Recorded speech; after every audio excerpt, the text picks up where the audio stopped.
Monsters crashed the party that is Earth, turning everything into one giant horror show. Humanity didn't go down without a fight, though. People threw hands and swords, spells, and whatever they had trying to protect their homes. And smack dab in the middle of this chaos was our guy, Carcelian Leandian. Total legend. Dude was out there slaying monsters like it was his 9 to 5. Years went by and Carcelian just kept adding to his kill count, wielding a single sword and absolutely zero fear. Then came the boss battle, Aaron's long-lost evil twin or something, a certified nightmare. The fight? Brutal, epic, bloody. But guess what? Carcelian pulled through and ended that monster's reign of terror. And then, of course, he died. Classic. But wait, plot twist. Death didn't get the final word. Floating in some cosmic void, probably hoping for a nap, Carcelian runs into a human kid from Earth named Seo Dojin. The kid's half dead already and has one final request. Carcelian, who now goes by Van Dion because he's dramatic like that, is not having it. He's like, "Nah, bro, I'm tired. Just let me rest in peace. I've been through enough monster BS." He lost everything, his country, his people, his dignity, probably, and he's not exactly in the mood to play hero again. But then Dojin drops the real reason. He doesn't care about himself. He just wants his family to live safely. That hits a soft spot. So Van Dion's like, "All right, kid, I got you." Next thing you know, Van Dion wakes up in Dojan's teenage body, suddenly alive again and back on Earth. The mission? Protect this boy's family and maybe find some peace in the process. First stop, Namsen Gate, a sketchy monster-infested zone ranked C, because of course it is. Only certified heroes are allowed in. And guess who's about to fake it till he makes it? So there he is, Dojin, standing in front of some high-tech gate like he's about to walk into a mall, but nope, the scanner's screaming at him to scan his ID, and surprise, surprise, he doesn't have one. Does that stop him? Not even a little. He just walks straight through the guarded building like it's his grandma's house, sets off every alarm in the vicinity, and casually strolls into the gate zone like nothing happened. But Dojan? He's on a mission. Find monsters, smash monsters. Simple. While wandering the place like it's a shopping centre, he runs into a party of legit heroes, folks with shiny licenses, actual training, and most importantly, permission to be there. They clock him instantly. "Yo, you lost or something?" one of them asks, trying to be nice. They even offer to walk him out, since they're heading that way anyway. Dojin just stands there. Quiet. Weirdly quiet. They all get this off-putting vibe. The guy's wearing regular clothes, not the typical gear heroes rock. And sure, porters these days dress casual, but this guy looks like he walked out of a convenience store. Plus, that bag on his back? Major sus. So now they're like, probably some newbie porter who got ditched by his party. But something doesn't add up. Finally, Dojan breaks the silence. Straight-faced. No nonsense. He basically tells them, "Yeah, I'm here alone. No party. Came here by choice." One of the older heroes lets out this tired sigh like he's seen this story before, and he probably has. He starts rambling about how people watch too many flashy monster hunting ads on TV and get hyped to be the next big hero, but reality check, this ain't a video game. One wrong step and you're monster chow. You gotta get certified first, he says. Go through training, pass tests, start with F-rank gates, not just jump into a C-rank gate like you're in a shonen anime. He's clearly trying to help, dropping wisdom like some mentor NPC. But Dojin? Totally unfazed. He cuts him off and makes it clear he doesn't need the guy's life advice, pep talk, or unsolicited TED talk. Cue awkward silence. The whole hero squad just stares at him, stunned. Like, who is this kid? They were trying to help, but he just iced them out with one sentence. And now they're starting to realize this boy ain't normal.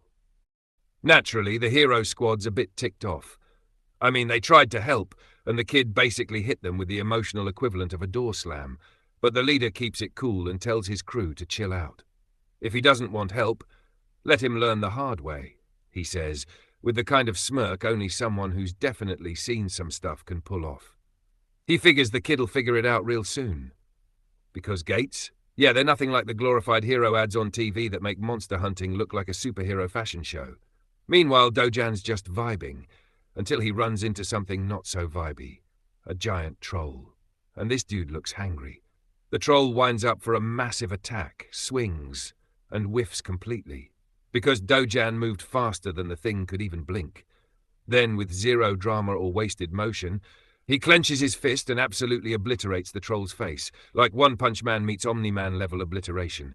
No build-up, no monologue, just bam, instant death. With the monster down, it's loot o'clock. First thing he grabs, the troll's sword, because why not? Then, using that same blade, he digs into the corpse and pulls out a shiny, glowing gem. A low-grade magic stone. Before he can even take a breath, a small group of monsters charges in like they just saw their bestie get wrecked, which they did. Furious and frothing, they charge at him. Dojan? Completely unfazed. He casually turns, yeets the magic stone at one of them with the speed of a missile, and boom, off goes the monster's head. The other two don't take the hint and rush in like they've got a punch card for death. And guess what? Dojan's feeling generous today. He's happy to punch that card for them. Cut to the hero squad. They're still trekking through the gate, but mentally, they're stuck on that weird kid. Especially the orange-haired woman. She's genuinely worried. What if that kid dies in there? The leader shrugs. Nah. Worst case, the control center agents will swoop in. Those guys are all B rank and up. No way they'd let some rogue idiot die in a C rank gate. And as long as the kid doesn't do anything reckless like blindly charging monsters. Pause. He'll be fine. Spoiler, he is very much not fine. But the monsters? They're even worse off. Back with the hero squad, Mr. Bald and Bold nods in agreement with his team leader's take. That kid's probably shaking in his sneakers by now, just waiting for agents to pull him out of there, he says, completely convinced. Yeah, not even close. Because meanwhile, Dojan is out here making monsters nervous, one punch at a time. These huge, lumbering beasts, they're not hunting him. They're trying not to get noticed. He's too fast to track. Blink and he's already behind you. One of them learns that the hard way when Dojan appears like a shadow and drops him with a single kick, headfirst into the dirt. Game over. With the area cleared, Dojan casually picks up a sword and gets to work. It's time for some post-battle looting. One by one, he pulls glowing magic stones out of the monsters. Bag full, patience empty, he starts heading out, only to hear voices calling out to him. Hey, over here! Enter the gate agents. Suits, stern faces, and that official "we're here to take over" energy. The lead agent steps forward. We're from the gate control center. Please show your hero registration. No ID? Then you're coming with us. Dojan doesn't say much. His expression alone shows how little he's in the mood for this conversation. But the agent's tone shifts, getting more serious. We need you to follow proper procedure. If you're not registered, this isn't negotiable. Dojan just turns away. He's not looking to start anything, but he's definitely not here for a lecture. That's when one of the agents decides to push it. Grabbing Dojan's arm, the guy warns, if you don't cooperate, there will be consequences. We'd all prefer to handle this peacefully. Dojan sighs, then grabs the man's hand in return, firm but calm. Don't get in my way, he says, his voice quiet but sharp enough to stop time. Things just got serious, and the agents are starting to realize they may have underestimated who they're dealing with. That calm but firm warning from Dojan stops the agent in his tracks. A chill runs down his spine. He can't quite explain it, but something about the way Dojan speaks makes him uneasy. The other two agents quickly pull out their grade 4 magic batons, strong enough to knock down an orc. Impressive weapons by most standards, just not enough to bother someone like Dojan. Before anyone can react, Dojan grabs the first agent's wrist and gives it a sharp twist. The man winces, clearly caught off guard. Dojan looks him in the eye and delivers one final, quiet warning. It's best you step aside. This won't end well if you keep getting in my way. Despite the tension, the agents feel duty-bound to respond. They move in, batons ready, but none of them can even land a hit. Dojan counters with precision. A solid blow to the back of one agent drops him to the ground. Another move knocks the second one off balance with a clean hit to the torso. Now, only one remains. The man in glasses. He stiffens, sensing something is off. Dojan suddenly disappears from view. Before the agent can react, a strike lands right in his abdomen, sending him stumbling backward. He clutches his side, overwhelmed. Dojan, now standing calmly, clearly has no interest in dragging things out. He's tired, not physically, but of the constant interference. Maybe it's time to register as a hero, after all. One of the agents, recovering, speaks up with a more cooperative tone. Look, as long as you're not breaking any laws or entering without clearance, no one's going to chase you down. Dojan pauses. What's a rift? The question clearly catches the agent off guard. Here's how the world works. There are gateways, portals connecting this world to another, filled with mysterious creatures. The government regulates the safe ones, called gates. Heroes enter these zones, hunt monsters and collect magic stones, which are now used as valuable energy sources. But the uncontrolled ones? Those are called rifts. They're unstable, unpredictable, and not officially sanctioned. Dojan listens quietly, but he's not interested in the lecture. Before the agent can finish, Dojan gently but firmly moves him aside and continues on his way. The agent, still on the ground, watches him go, realizing that this situation is far beyond what he expected. He silently hopes he doesn't cross paths with Dojan again anytime soon. Scene shift.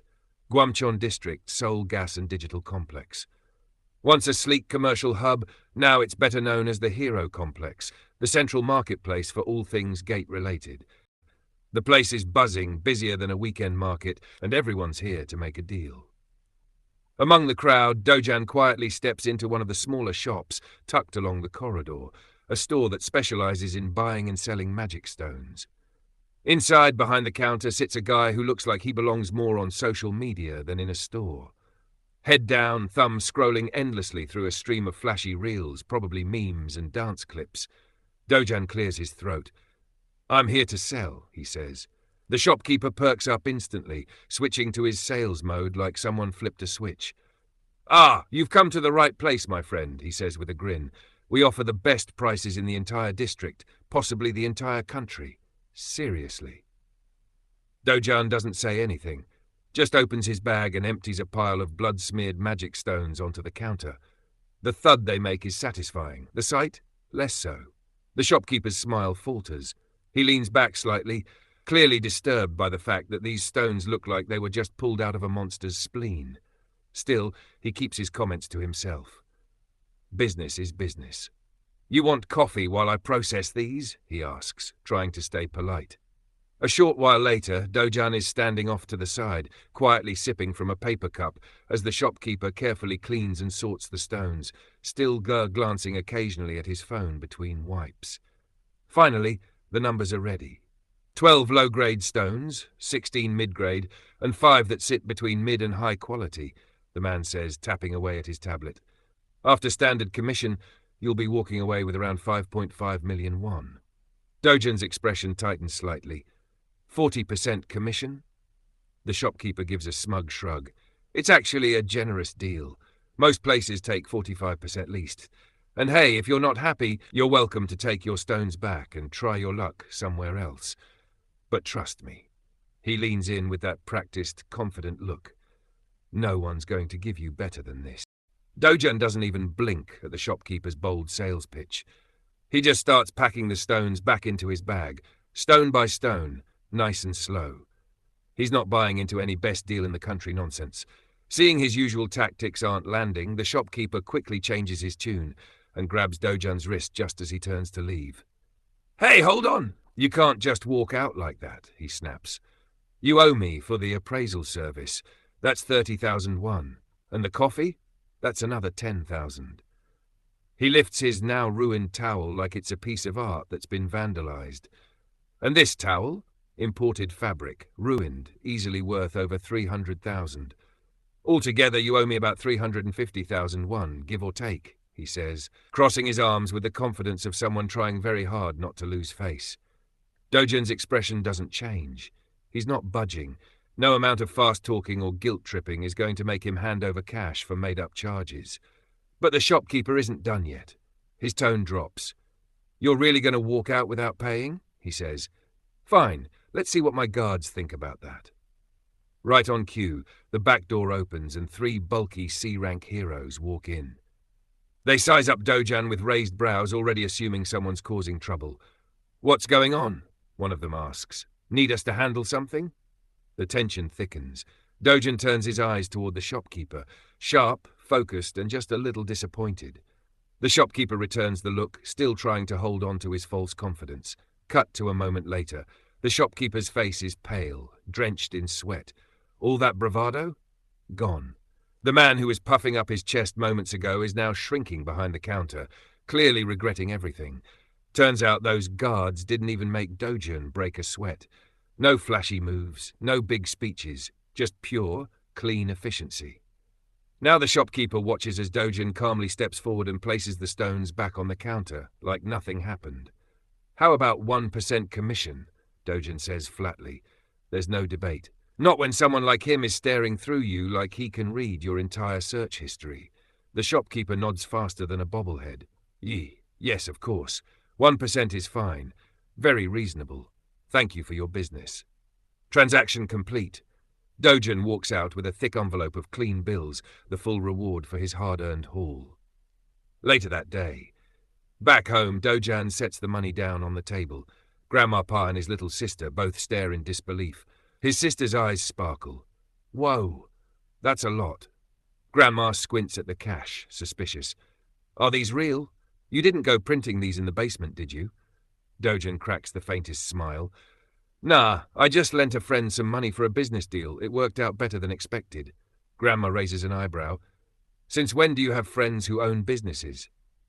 Silence. Just someone I met recently, he says, taking a sip of water like it's nothing. They don't press further. Trying not to break eye contact, Dojan leans back in his chair and adds, he was a childhood friend, actually. We lost touch, but he wanted to pay me back. Grandma narrows her eyes, clearly not buying it, but she doesn't press further. At least, not right now. She sighs and lets the subject drop. Meanwhile, Yunyong, his younger half-sister, is practically glowing. She clutches the envelope full of bills like it's a golden ticket and beams up at her big brother. We're rich now, right? Like, actually rich. Dojan chuckles and gives her a gentle pat on the head. Not yet, but we will be. I'll make sure of it. That's all she needs to hear. She runs around the room, already dreaming of big houses and fancy snacks, her voice echoing with excitement. As Dojan watches her, the smile fades from his face, replaced by a quiet resolve. He's doing it. He's actually keeping a promise. A memory flickers through his mind, one from before he woke up in this body. The last words of the boy who originally owned this life. A boy who asked for nothing more than to keep his grandmother and sister safe. Before Dojan could respond, that soul was gone, vanished without even a goodbye. Now it's his responsibility, his mission. Make sure they live safe, happy lives. And for that, he'll need more than just quick cash. He needs security, real protection. He's already picked out the goal, the safest house in Korea. A fortress of a home, going for a cool 110 billion won. For most people, that number's impossible. But for the man who was once called the Sword God, just a matter of time. This world may be crawling with monsters, gates and rifts, but compared to the broken world he came from, it's tame. Everything here, the creatures, the challenges, they're weaker. He's only been using 1/10 of his full power. To someone like him, this world is basically a playground, and he's just getting started. Suddenly, there's a knock at the door. Dojan stands up, already sensing the change in atmosphere. He opens it calmly. 2 men are waiting outside. Suits, cold expressions, definitely not neighbors. We're here to see Seo Dojan, one of them says, arms crossed. Dojan doesn't respond, just studies them. Their energy is obvious, debt collectors, and not the friendly kind. Then it clicks, 48 million won. He remembers now the original Seo Dojan borrowed 5 million to pay for Grandma's hospital bills. A desperate move, and it looks like that small debt has been inflated beyond reason. Interest rates that make no sense. Classic loan shark tactics. Dojan's eyes narrow. He may not be the Seo Dojan they remember, but they're about to find out this version of him doesn't take intimidation lightly. Language. These guys aren't here for a friendly reminder. They're here to shake Dojan down with a ridiculous claim. Charging 10 times the original loan amount is highway robbery, and they know it. But the paperwork's legit, signed and sealed. The guy in front even smirks, saying, "You've been raking it in through gates. It's all recorded. Time to pay up." Too bad he never gets to finish his little speech. Crack, one clean punch.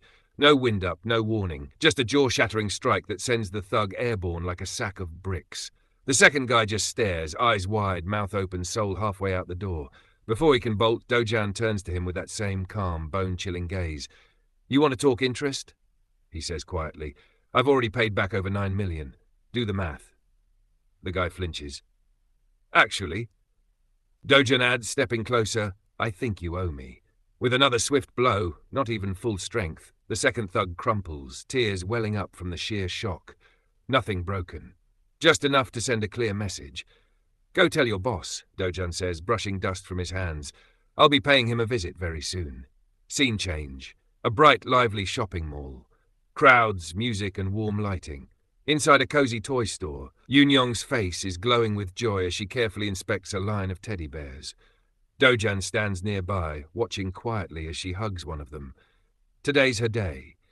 He brought her here with one rule. Pick anything she wants. She finally settles on a small, modest bunny plush. Something cute, but not flashy. Dojan smiles, walks over and gently swaps it out for the biggest bunny on the shelf. No need to hold back, he tells her. You deserve more than just enough. She hesitates, then throws her arms around the oversized bunny with a shy nod. They end up treating themselves to lunch at a nice restaurant. Good food, warm laughs. For once, everything feels normal. As they're finishing up, a sudden voice cuts through the peaceful moment. So, Dojan? He turns.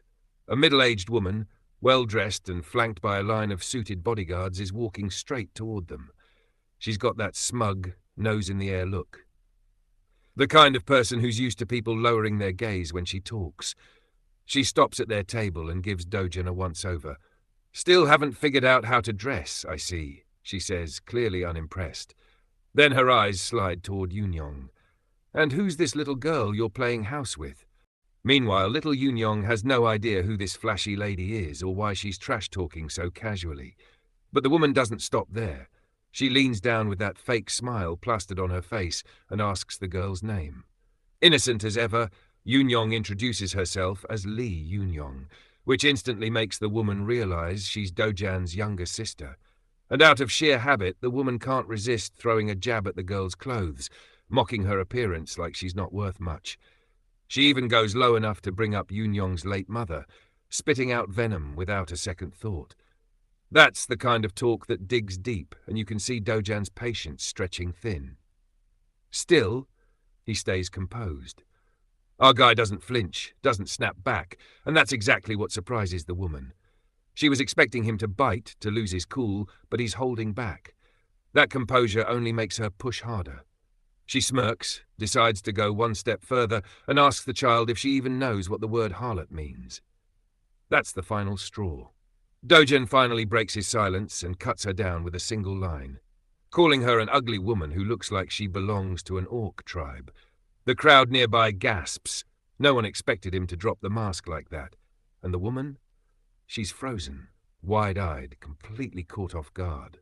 Now, to really get why Dojan's been tolerating her up until now, we need some context. Back in the day, Dojan was born an illegitimate child and lived in poverty. His mother passed when he was just 7, and after that, he barely made it into his father's household.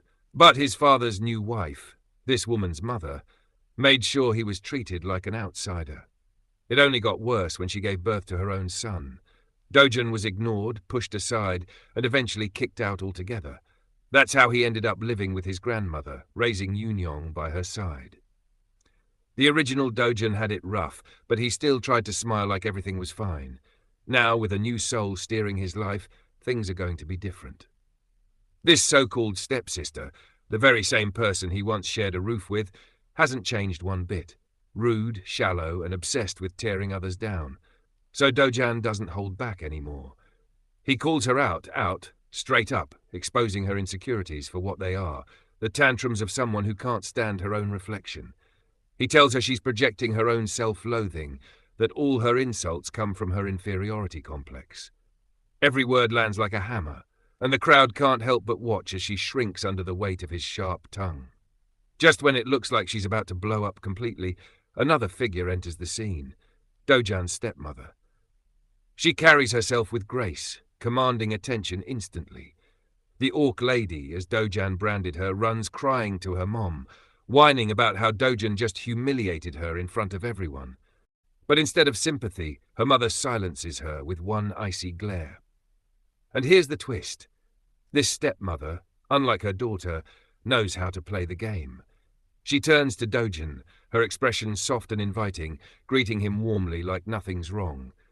She even goes so far as to invite him back home, putting on the act of a caring family member. But Dojun isn't fooled. He knows her mask is as fake as her smile, and he's not about to step back into that snake pit willingly. After all, this woman is the very reason Dojun suffered most of his childhood misery. For 12 long years, she made his life a storm of unrest. Standing here now, she keeps digging up memories he'd rather bury, pressing on old wounds until his patience snaps. His tone drops colder than ice. With unshakable eyes, he tells her straight to leave. No shouting, no cursing, just raw authority in his voice. That alone shatters her dignity. Being dismissed so bluntly by someone younger is a humiliation she didn't see coming. Shaken, she spins around and storms off, clutching on to what little pride she still has. Deep down, she's rattled. This isn't the same Dojun who once kept his head down, silently taking every slap an insult. Behind her, her daughter follows, face twisted in anger, while their bodyguards shuffle after them like useless statues, offering nothing to the chaos that just went down. With the scene disrupted, Dojun knows the moment with Yunyong is ruined. But he doesn't regret it. The way he handled his stepfamily wasn't just impulse, it was a declaration. The old Dojun, the boy who couldn't speak up for himself, is gone, and his family better recognize that. We cut to a sleek black Mercedes tearing down the road. Inside, the atmosphere is thick with tension. The daughter lashes out, furious at her mother for walking away instead of putting Dojun back in his place. Her pride is wounded, and she vents every ounce of her frustration. But the mother has other thoughts swirling. She leans forward, her voice sharp, and demands to know why Dojun is even alive. Her driver, clearly in on shady dealings, stammers that the reports all said the job was finished.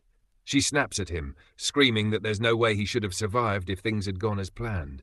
The man promises to investigate again, to make sure this time there's no mistake. The daughter, clueless until now, stiffens at the words. Killing? Dying? What exactly has her mother been plotting? When pressed, she stammers out an excuse. She's only worried that if their grandfather or father learn the truth, they'll all be in trouble. Her mother silences her instantly, gripping her face and drilling into her eyes. Stay out of this. The message is clear. She'll stop at nothing until Dojun's life is erased for good. And from there the story widens. A decade ago, the world itself was torn apart by chaos. Strange rifts split open, unleashing monsters whose sole purpose was human slaughter. Cities crumbled, skies burned, and humanity stood on the brink of ruin. But just as darkness poured in, light appeared in the form of warriors, heroes strong enough to fight back. With every monster defeated came the discovery of mana stones, shimmering resources that rewrote the world's foundations. Nations abandoned their old energy sources, redirecting everything toward the rifts. The gates became the center of civilization's survival, and the heroes, the ones who claimed them, earned unimaginable rewards. Now, back in the present, Dojun reflects as he heads toward his next destination. He understands better than anyone. In this world rebuilt on gates and mana stones, power isn't just survival. It's the currency that decides everything.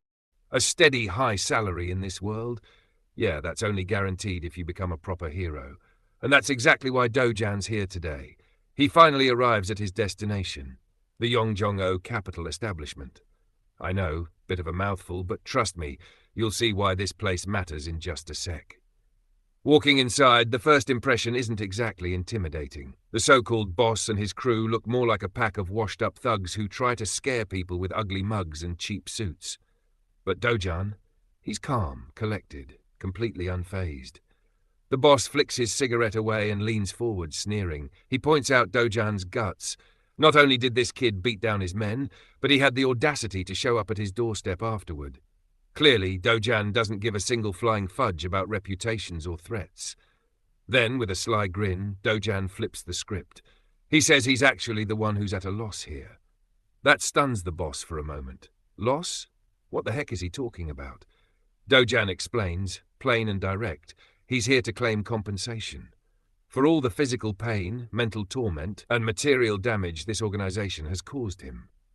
He's done being the victim. Those words hit differently. The boss notices it instantly. This isn't the same Dojun he used to know. Gone is the soft-spoken pushover. Now he's looking at someone sharper, colder, and far more dangerous. Combine that with the fact that this same kid crushed one of his lackeys not too long ago, and the boss starts piecing things together. The only explanation? Dojan must have had some kind of awakening inside a gate. Still, arrogance blinds him. He scoffs, saying this new confidence will be Dojan's undoing. He calls him overconfident, mocks him for thinking a single awakening makes him untouchable. And just to prove his point, the boss signals for backup. In come a handful of burly men, posturing and glaring down at Dojan. But to someone with the battle experience of the sword god, they're nothing more than insects buzzing in the room. The boss keeps rambling, bragging about how awakened people still end up dying like trash, no better than disposable low-rank heroes. And the funniest part? This clown genuinely believes Dojan is nothing more than a weak D-class hero. In his mind, his entire organization could crush someone like that without breaking a sweat. Meanwhile, Dojan is just chilling. Relaxed on the sofa, barely acknowledging the muscle standing over him. Then, without even raising his voice, he orders the boss to sit back down. That audacity leaves the room stunned. The boss can't believe it. This kid just told him, the head honcho, to sit. And Dojan isn't done. His tone sharpens, his eyes deadly serious as he says, "I'm not finished talking." The air freezes. One of the henchmen can't handle it anymore. His pride's on the line, so he steps forward, puffing his chest, ready to throw hands. But Dojan? Calm as ever. Without hesitation, he removes his glasses, setting them aside. And just that small action, it's enough to confuse everyone in the room. And then Dojan unleashes hell. Out of nowhere, he hammers a Mike Tyson ballistic universal machine gun rocket punch 9000 straight into a thug's face. The impact is so vicious, the guy practically enters orbit. His buddies? Completely speechless, jaws hitting the floor harder than their friend. But Dojan's just getting warmed up. He shares the beating around like it's party favors. Another one charges forward, only to be folded clean in half with a single strike. And the whole time, get this, Dojan isn't just fighting. He's calmly lecturing them, like a teacher smacking his students with homework. Mid-punch, he exposes the truth. The boss isn't just running a shady loan business. He's knee-deep in counterfeit IDs, black market schemes, the whole corrupt package. Cue another unlucky thug with orange hair rushing in. Dojan weaves around him, drops a fist right in his face, and as he hits the ground, Dojan spells it out. He's here because he needs a hero identity. A clean one. Official.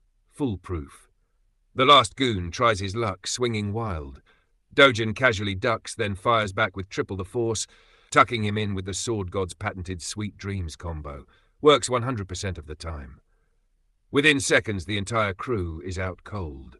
The room is dead silent, except for the boss, who's left staring in shock, trying to process how this kid just dismantled his men while giving a TED talk.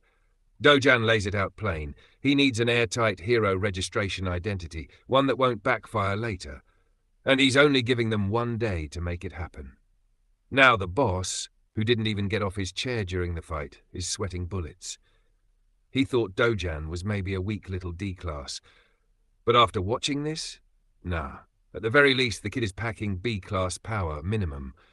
The realization rattles him so hard, he actually drifts off into his thoughts until Dojan snaps him back to reality. The boss, swallowing his pride, accepts the job. But Dojan's not done yet. He politely sets a hand on the guy's shoulder, and then cranks down with enough force to make him yelp like a kicked puppy. His face goes dark, and he asks the real question. Did Hong Hee-ju, his stepmother, order the hit on him? The truth spills fast. Yeah, that scheming witch really did try to ruin him. Not just financially, but emotionally, pushing him into a corner where the only escape seemed like ending his own life. That was her brilliant plan for her cast-off stepson.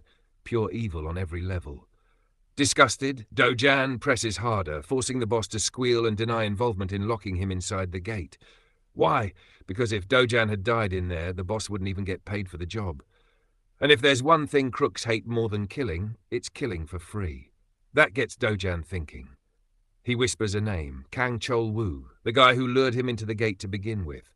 Now Dojan wants everything on him. Background, motives, dirt. By tomorrow. With his demands clear, he leaves the office. calm, polite even, but the atmosphere he leaves behind is completely flipped from when he walked in. And beneath it all, Dojan reflects.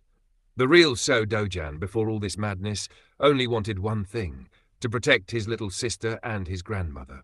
No power, no money, no hero status, just family. And realizing that, it hits hard. Every revelation about his tragic past just adds another layer of misery to the life he was